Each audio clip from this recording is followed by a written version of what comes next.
Hey, Oh boy, sorry, Todd. hey, it is a total pleasure. So Thanks to I'm, my wife. hey, And our bumblebee.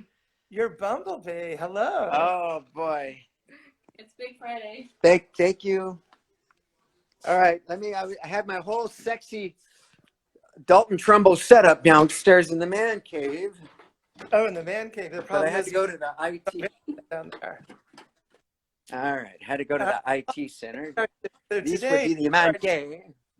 with one of the foremost artists of the American theater, playwright, actor, director, screenwriter, producer, and poet. He has worked often at San Diego at Berkeley Forum, Berkeley Rep, Yale Rep, Oregon Shakespeare Festival, the Acting Theater, and much, much more. He is a founding member of Culture Clash. Please welcome our special guest for San Diego Reps Instagram Live Talkin' Theater, Richard Montoya. Hey, thanks so much for joining us. It's great to have you. It was worth I the tell you, man, we're the most IT challenged people on the face of the earth. How are you, Todd? Good to see you. I'm doing great. Richard, you make up for it in so many other different ways. Man, Hey, I was dying. I could see you, and I couldn't hear you, and I just that nightmare that we have that the theater is waiting, the curtains up, and that dream that we have that you can't get there. I was just experiencing that right now, but well, the glad to difference be with you. this And and that, the difference between this situation and that dream is I knew what the title of this. When I have that dream, I don't know what the title of it is. yeah. Hey, so tell me what's your life been like during California's stay at home? Well, you may or may not know, but we were just starting a beautiful run up in Berkeley, a version of Culture Clash in America that we've done at San Diego Rep more than once. And it's always odd to me how many San Diego characters make the national uh, uh, version of when we go out into the world. It seems like San Diego always has something to say in the border and that, but we were just beginning a beautiful version directed by Lisa Peterson, and we were on opening night sort of joking about COVID-19, and then before you know it, it had caught up and surrounded us and in a sense sent us packing. We just couldn't, and you all experienced that in San Diego obviously as well. But for the theater to go dark, it was foreboding and confusing. And since that time, we've all come back into our homes, and it's been a time of being with families and getting to know our kids again. And who's that lady over there? Oh, that's my wife. And also a chance to, I think for stay-at-home writers and theater people, I work at home primarily. It's been business as usual, except the house is always full. And so I've had to find an elbow some time to continue to be the writer. And then what am I working on? And a strangely busy time for the Culture Clash boys, because we're all trying to figure out this new version of theater, and asking, will it ever be the same? So we're Zooming with friends and colleagues, and actually getting that occasional phone call from a regional theater that says, what is your version, what is your virtual version of theater, and how fast can you guys make it? So luckily we have some of that work, Todd, and it gives us a little bit of purpose in this most tragic time. I mean, people are dying, and we've lost people in the field. Diane Rodriguez, rest in peace. Carrie English, who was a president of the board for Cornerstone Theater and Ojai Playwrights Festival. I mean, we are losing people in our field, and it may or may not be because of COVID-19, but the seriousness surrounding everything is can be bleak at times, but there's lots of silver linings as well. Yeah, Richard, your work has always been so much about the present, what's happening right now, and it's also so political. What's your muse telling you that your work should be about now? That isolation is not a new idea for artists, and either is the idea of quarantine, and poets, and I just got a Facebook alert that Shakespeare wrote his best stuff in quarantine or during the plague. Our sister was in isolation. We make sure that our children understand about isolation, and we read the diary. We try to understand what it's like to be alone and scared in this time. And that's always on my table. That's not just for your benefit, Mr. Salovey. But that this is not something new. And I was inspired, and I shared it with Rick and Herb, the Culture Clash boys, as soon as I heard Branford Marsalis talk about losing his father recently, the great Marsalis dynasty of New Orleans, the jazz family. And he was resolute about losing his father, but said something that I thought was a call to the artists that we're going to have to help articulate our way out of this. And I really feel that's true. And it's going to take journeymen and journeywomen in the field to help articulate. I remember after 9/11, we wanted to hear from Springsteen. We wanted to hear from Tony Kushner. We didn't, it had to be the masters in the field. And that was helpful. And I think coming out of this pandemic, we're going to have to hear from masters, men and women in the field. There'll be a time to return to Latinx navel gazing, as we did our Chicano navel gazing. But it's shaking us to our core, and we're going to have to write and create our way out of this, at least from the artist table. I'm speaking from my little corner of the world. What do you see the world of theater looking like in 6 months? Well, Todd, it's, smarter people with more power. You all are kind of interconnected and speaking. I mean, artistic directors, associate artistic directors of theaters, I know, are in communication, and it's a very real fear. It's a very big question. I mean, when will we be able to gather in the dark again and gasp together and be horrified and be enlightened? And I mean, I do remember towards the end, a few more masks were visible in the audience at Berkeley Rep. I mean, we were working right up until the shelter at home warning. Every time somebody would cough or sneeze in the theater, it was not exactly yelling fire, but it was close. And so whether the president or the administration tells us, go back to work. I think Herb was saying San Diego is opening up on Monday. Theater goers are a pretty smart lot. It is going to take a little bit more than the president telling us it's okay. Perhaps we are going to be looking at the science and the data a little bit more, but it is going to, it's hard to imagine, Todd, when I saw Herbert's play at San Diego Rep, the Bad Hombres, Good Mujeres, and the theater was packed. I don't know when we're going to have that again. I want it September. I want it first of the year. But boy, the data and the facts and we're all kind of wondering when we're going to be able to gather again in the dark. And we have been sitting with your audiences, Taper audiences, Berkeley Rep audiences, South Coast, La Jolla. We've gotten to know each other over the decades. We've been sitting in the dark together for a long time, but we've never quite had this fear of the person behind me coughing, or someone sneezing, or someone's got the sniffles. Or, I mean, I saw a review. It was mostly the fear of the guys on stage smoking dope, not remembering their next line. That was Oh, Toddy, salud, amigo.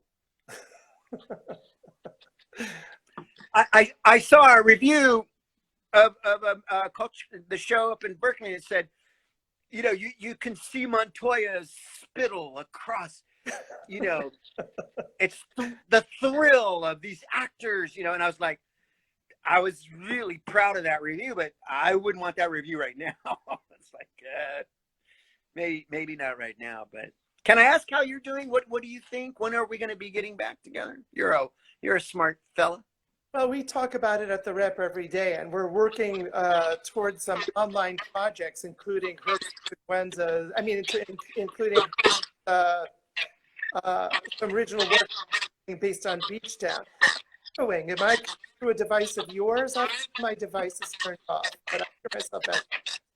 Am I coming through anything? Do you have anything? Do you have a computer on as well as your on in your mail? Are we cutting out or something? No, I'm just echoing. Oh, you're echoing. I got a big light on. I don't know.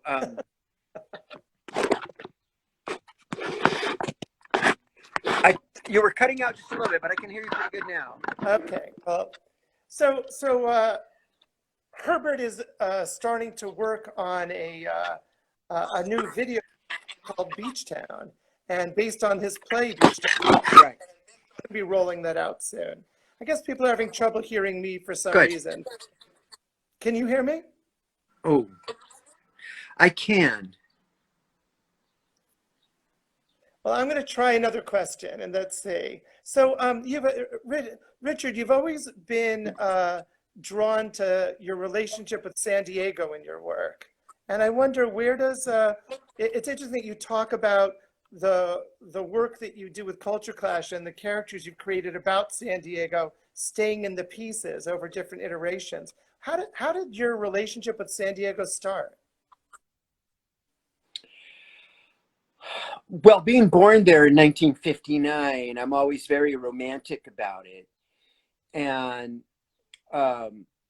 my dad's Navy period. And then I'm always interested in the prequels. So one of the prequels to Border Town would be Federal Jazz Project, the great music theater that we did with Gilbert Castellanos and Sam and Lorraine, Gilbert's wife, and being able to explore the speakeasies and the jazz of both Tijuana and San Diego, essentially from post-war 49 to 59.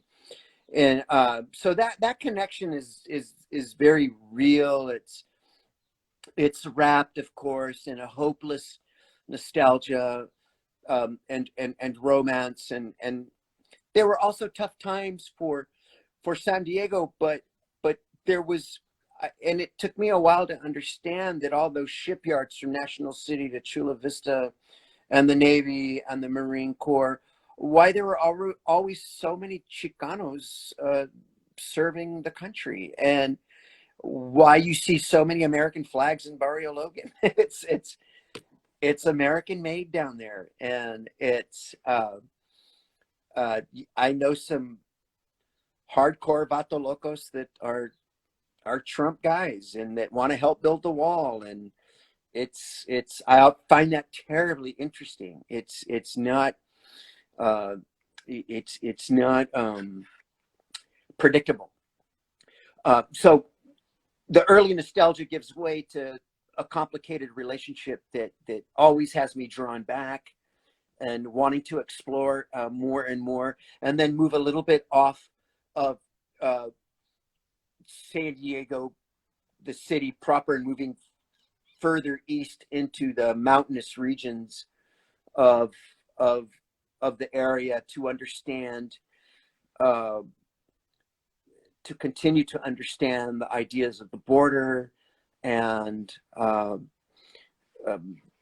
the things that are happening surrounding detention centers and policies and this administration's attitude towards child detentions and separations. And so it just keeps getting more and more further and further deeper into wanting to understand a region and a place. And I've pitched Sam and Herbert not too long ago that we ought to look at in that year leading up to the first border town, because there was a lot of the research that didn't make it into the play that I'm very interested in, that I'm always happy to go back and to spend time and live with some of that stuff. Richard, we would love to have you guys back on the stage. That would just Todd, baby, I would love to come back.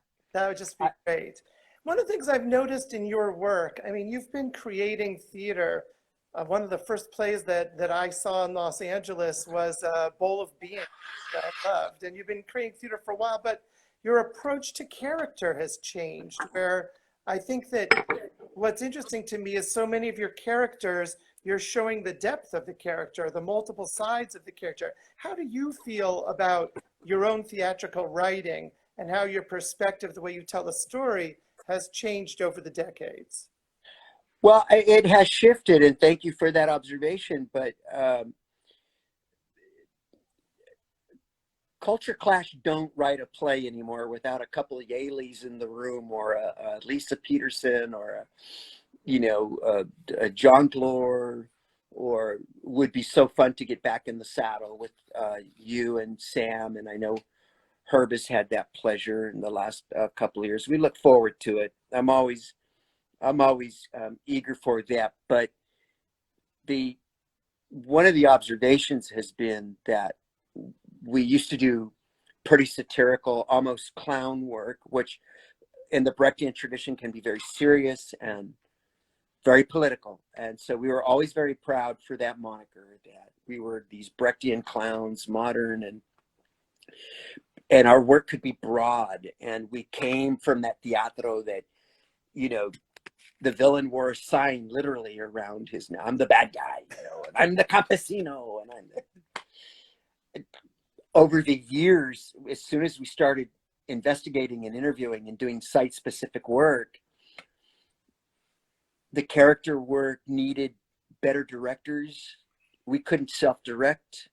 It was nuanced work. It was a kind of American realism, and the broad sort of satirical stuff went away. Also, when the Oval Office is the king of satire, the world kind of shifts, and we're being out satirized by the Oval Office. So that shift came in the nick of time. The site-specific work, we began to become interested in other people. It meant a stop in the investigation of Chicanismo. We had explored that to the umpth degree, where Hispanic, Latino, Chicano was earth-shattering in parts of LA, but there was a bigger world out there that had Puerto Ricans from the Lower East Side of New York, Jewish families from the Bowery, and then later we meet cousins of those families in Miami, and environmentalists, and Haitians, and African Americans, and people caught up in the judicial system and the courts, and that shotgunned us out of identity politics in a way, and into the bigger world, the bigger question of what is an American, who is an American, what is the price for citizenship, were we citizens, and this idea of Culture Clash plugging into a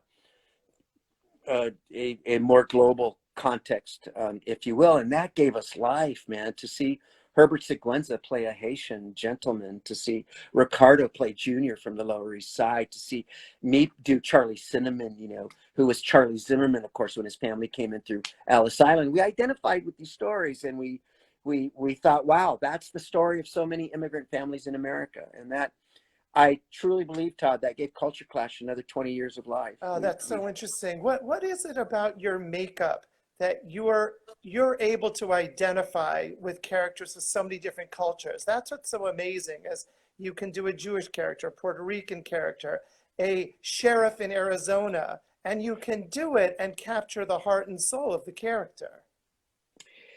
Well, like so many actors, you know, we're always looking for the characteristics and those things that draw actors. You know, watching Anna Devere Smith in Twilight, Yeah. she does repetition that you're just like mesmerized, like, oh my God, that Anna Devere Smith's doing an Asian woman whose son was shot in the LA riots, and oh my God, look at her. And her body, her whole spirit was channeling and into it. And that moved us tremendously. And so there's that physical aspect that, you know, I could do that person. And then there's the kind of a spiritual side of it, that what that character is talking about is terribly moving. And I want to go to the mountaintop, and I want to shout as loud as I can that congregants, you know, for example, from different churches and synagogues, and we're all down at the border trying to rescue children, trying to provide legal services, trying to wage a battle in the courts to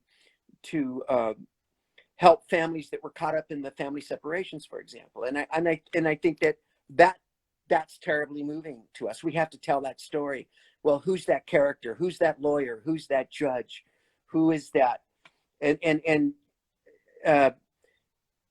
one night, in one show, the styles can shift radically, and we can be broad. In one moment, we still did the marijuana ladies up in Berkeley, but then here comes a lawyer at Ground Zero in McAllen, Texas, at the federal courthouse. Here comes a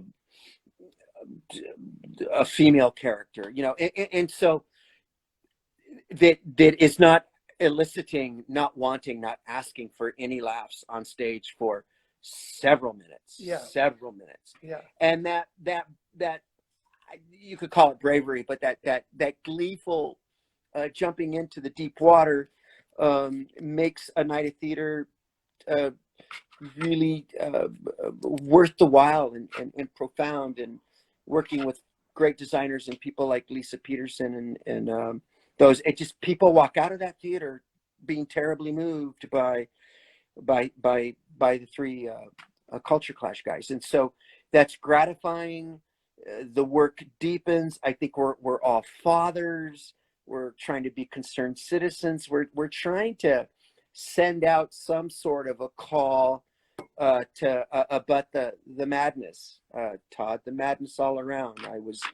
I was so worried about you and your family when the synagogue was shot. I was worried about you, not a community of Latinos. You know, I wondered how you were. I wondered how your family, how do you put your children to bed at night? And it can be a terribly frightening world, but that care is empathy. And we dramatists, we theater people have that in spades. And when we can zap the sentimentality out of it, maybe the broadness, the arch, comic stuff, then we can really start to dig in and drill down into that empathy, you know?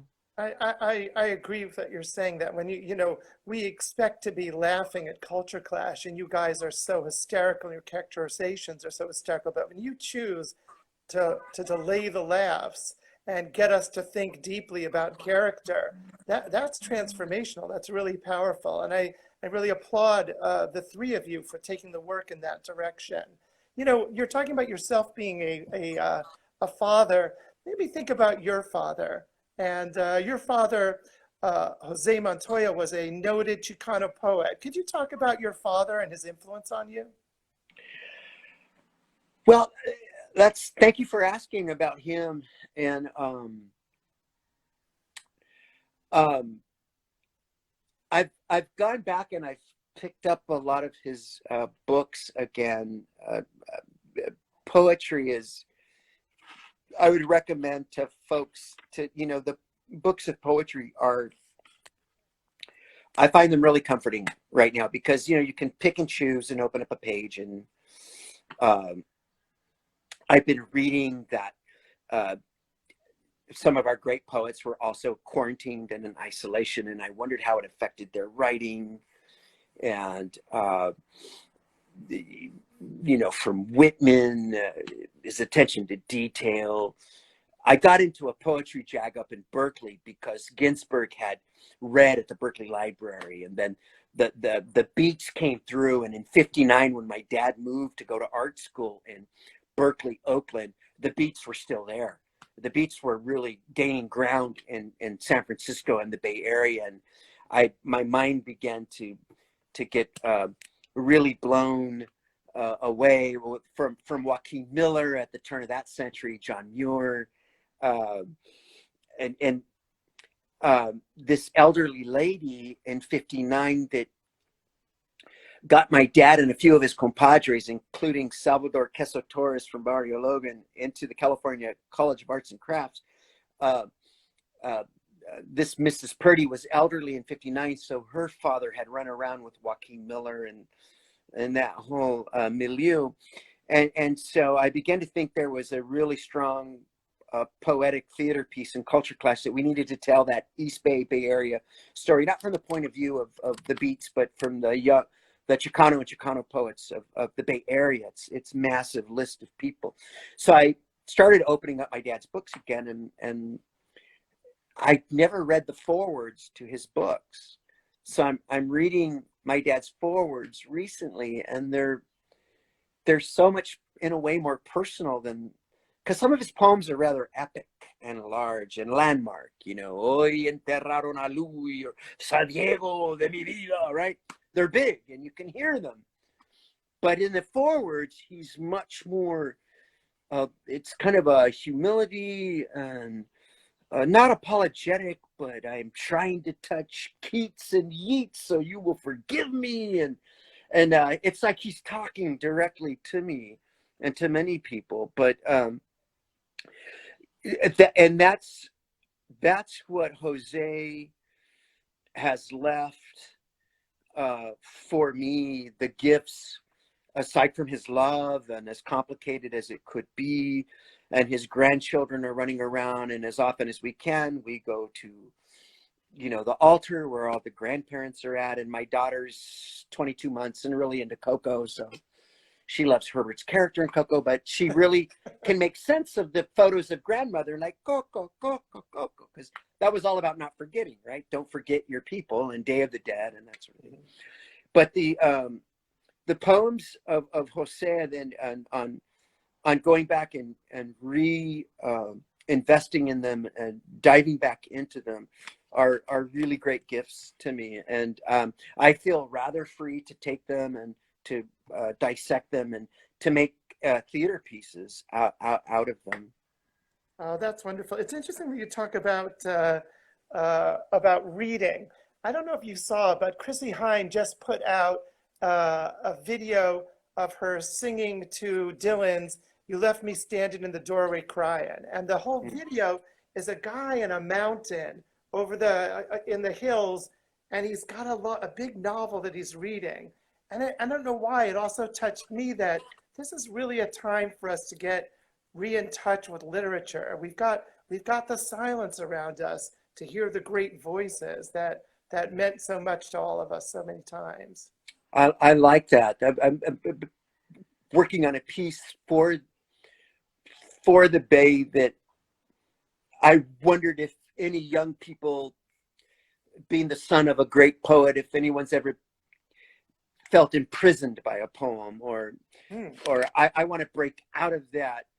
I have 5 brothers, and one of my brothers is a really great poet, and he's always been a little bit more under the shadow of the father, the poet.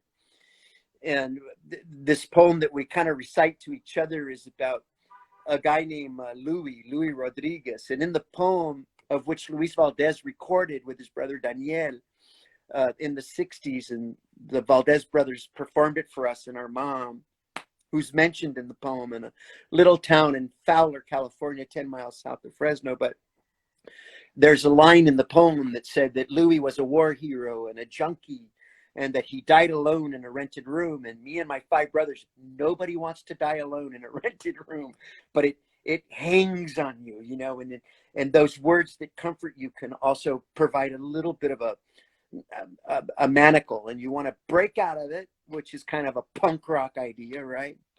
And you want to carry the poem, and you want to destroy the poem.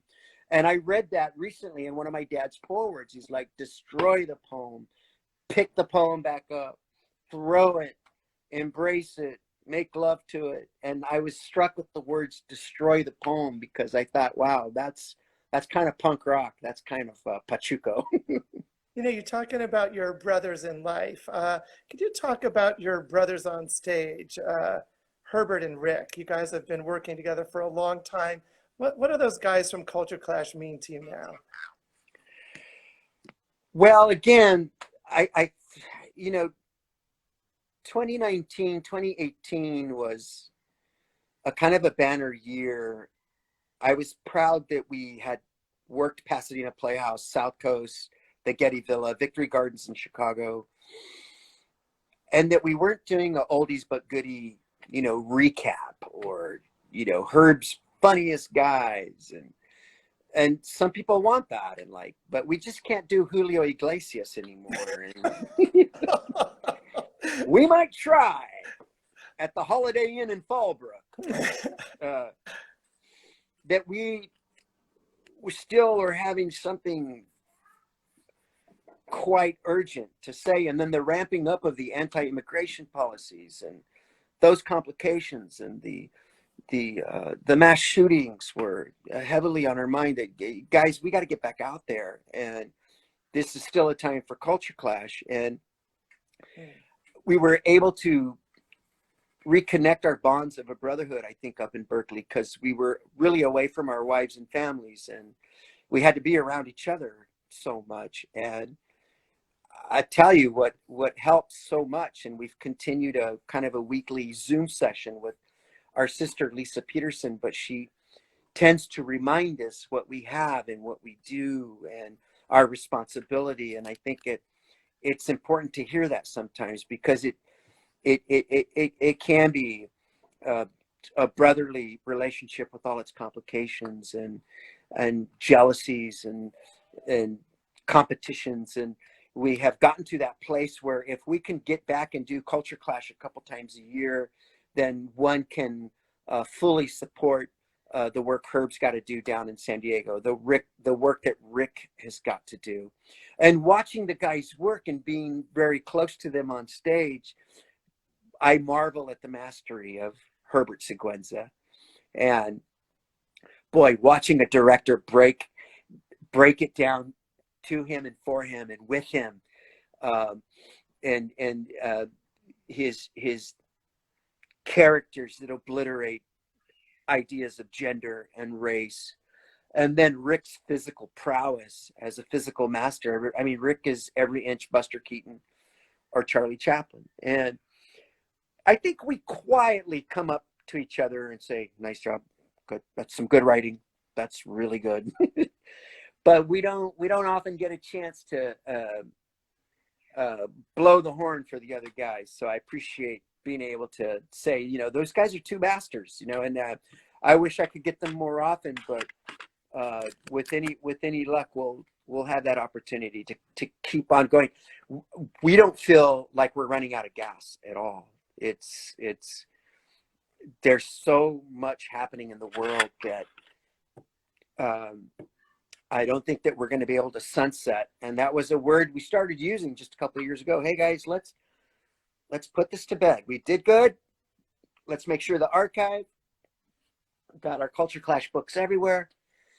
But until we find the 3 young women or the 3 young men of any race, of any stripe, until we can really pass that baton on, ideas of retiring Culture Clash are a bit of a not wishful thinking, but but we're not quite sunsetting yet, and that's astonishing. I mean, I told you I was born in '59. That makes me almost 50, Todd. You know. Hey, I was born in '59 too. I know what that means. Were you really? Same thing, man. That's why I look so You're much so older. much smarter than me. You were born in '59? Yeah, in the last 5 days of '59. I'm so upset right now. I'm very upset. I'm older than you. You're older than me. I'm also more Jewish than you. So, I mean, I've got you beat Well, I can pound that pain down right now. Hey, thank you so much for joining us for the program. I just have one more question before we part tonight, which is, what advice or wishes do you have for us at San Diego Rep going forward? You know, in the way that my brothers astonish and our capacity to love and forgive and to keep creating work,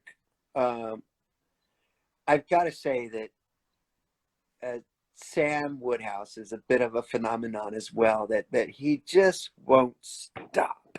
You know, Herb's not going to get the keys for 30 more years. You're a young man, and you look young. You baby face, Todd over there. Like, at the Rep 30 years, so. Have you really? Yeah. Oh, I haven't got mazel tov, my friend. 30 years. Herb's certainly not going to get the keys in 30 years. No, baby. In fact, there could be a switcheroo, you know. But I love Sam's restlessness. I love the intellectual curiosity of you, that you and Sam, someone's going to write that book. Like, how did that work out? You know, the blonde chicksa from Coronado and Todd. And I love that relationship. It's so diverse in its way that I just stay restless, man. I know you guys will stay hungry. I know that you'll find the next generation of writers. And I wrote Sam not long ago, and I just said, Sam, you know, no one in the room cares more about a character than you do. You don't always understand them, and I always have to explain. We do a pretty good Sam Woodhouse. Explain to me what that means, you know. But boy, once he latches on, there's no one in the room that cares more about the authenticity of a character or the life of a character. And I miss that. I want to get back to that. I want to do the prequel with you guys.